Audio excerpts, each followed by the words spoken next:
నాయుడుపేటలో Yamaha showroom ను ఏర్పాటు చేయడం అభినందనీయమని సూళ్లూరుపేట ఎమ్మెల్యే డాక్టర్ నెలవల విజయశ్రీ అన్నారు. పట్టణంలోని విన్నమాల అండర్ బ్రిడ్జ్ సమీపంలో నూతనంగా ఏర్పాటు చేసిన యమహా షోరూం ను ఎమ్మెల్యే డాక్టర్ నెలవల విజయశ్రీ పార్థసారథి దంపతులతో పాటు ఏఎంసీ మాజీ chairman Sirasanambeti Vijayabhaskar Reddy ribbon cut చేసి ప్రారంభించారు. షోరూం ప్రారంభోత్సవానికి విచ్చేసిన ఎమ్మెల్యే విజయశ్రీ దంపతులకు పూర్ణకుంభంతో వేద పండితుల మంత్రోచ్చరణల నడుమ స్వాగతం పలికారు. అనంతరం జ్యోతి ప్రజ్వలన చేసి కేక్ కట్ చేశారు.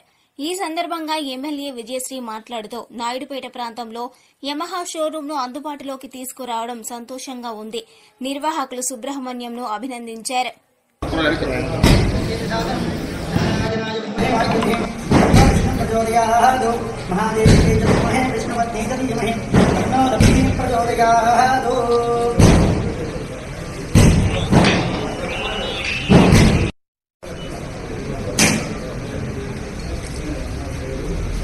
అందరికీ నమస్కారం. మన నాయుడుపేటలో కొత్తగా యమహా షోరూమ్ ఓపెనింగ్కి ఇవాళ వచ్చాము. చాలా సంతోషంగా ఉంది. ఈ బిజినెస్ మంచిగా జరగాలని మనస్ఫూర్తిగా ఇక్కడ నాయుడుపేట ప్రజలందరూ యమహా షోరూమ్ కొనుగోలు చేయాలని బంపర్గా కూడా పెట్టారు. సో ప్రతి ఒక్కరు